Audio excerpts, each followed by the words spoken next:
económico de Celestino Rodrigo, que fue el gran golpe inflacionario de la Argentina hasta entonces. De esta manera, en un clima de anarquía y de caos, López Rega se escapa. López Rega se va al exterior y queda prófugo de la justicia.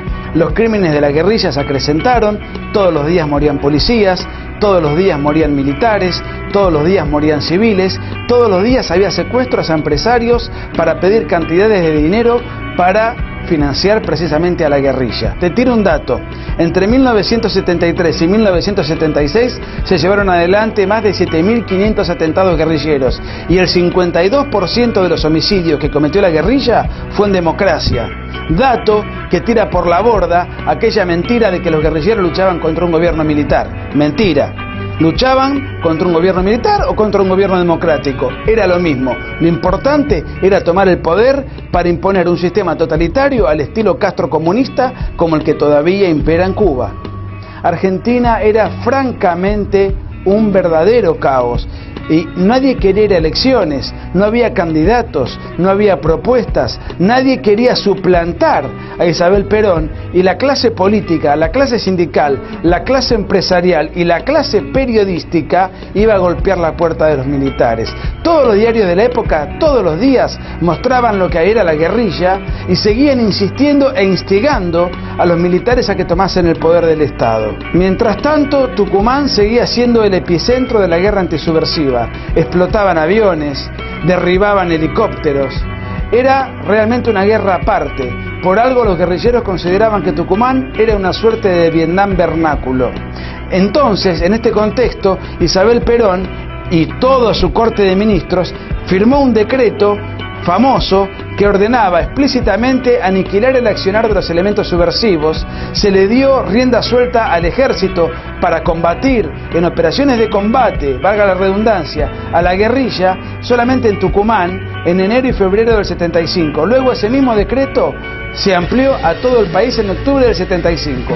A partir de entonces nació en Argentina el fenómeno tristemente célebre de los desaparecidos. Con el segundo decreto, cuando el aniquilamiento de la subversión se circunscribe a todo el país, la cantidad de desaparecidos aumenta un 700%. Los desaparecidos no fueron un invento de Videla, fueron un invento del peronismo. Seamos claros, lamentablemente el gobierno militar, cuando tomó el poder en marzo del 76, cometió el gravísimo error de peronizar la metodología para combatir a la guerrilla.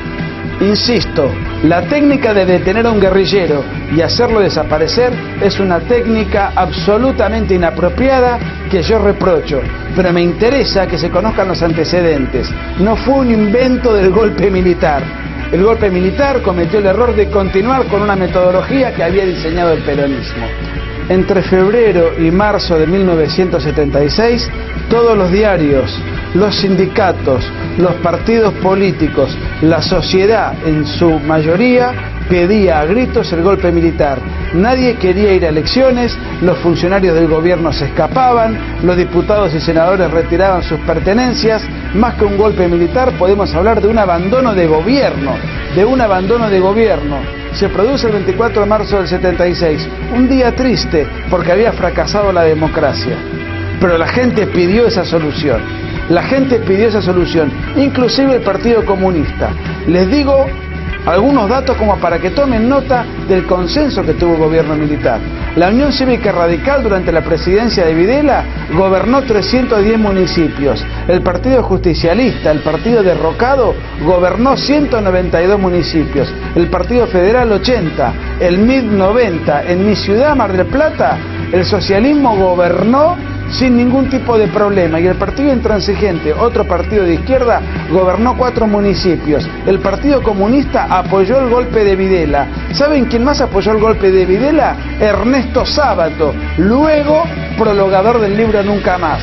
Por eso, cuando revisemos la historia, revisémosla de una manera completa y no de una manera historietística, tal como se hace ahora. En conclusión, los números de la guerra civil argentina son escalofriantes. El terrorismo marxista a lo largo de 10 años cometió 21.700 atentados, 6 por día, 1 cada 4 horas. Eso incluye 1.500 homicidios, 1.748 secuestros, 5.000 colocaciones de bombas, etcétera, etcétera.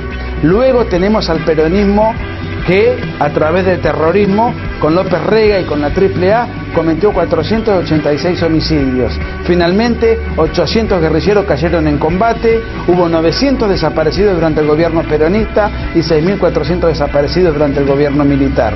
En conclusión, no hubo 30.000 desaparecidos, no hubo un golpe de Estado en contra de la gente, tampoco es cierto que haya habido un genocidio, puesto que el genocidio es el ataque sistemático a una población civil por motivos raciales, étnicos o religiosos, cosa que aquí no sucedió, y además no existía el concepto de genocidio en el derecho entonces vigente. Lo que hubo fue una guerra civil con agentes múltiples, con responsabilidades múltiples. No hubo un sector que fue Satán y otro que fueron ángeles o un sector sacralizado. Fue una responsabilidad multilateral de una guerra revolucionaria que empezó el terrorismo y que por el bien de la República, aunque con muchísimos errores sin duda, ganaron los militares.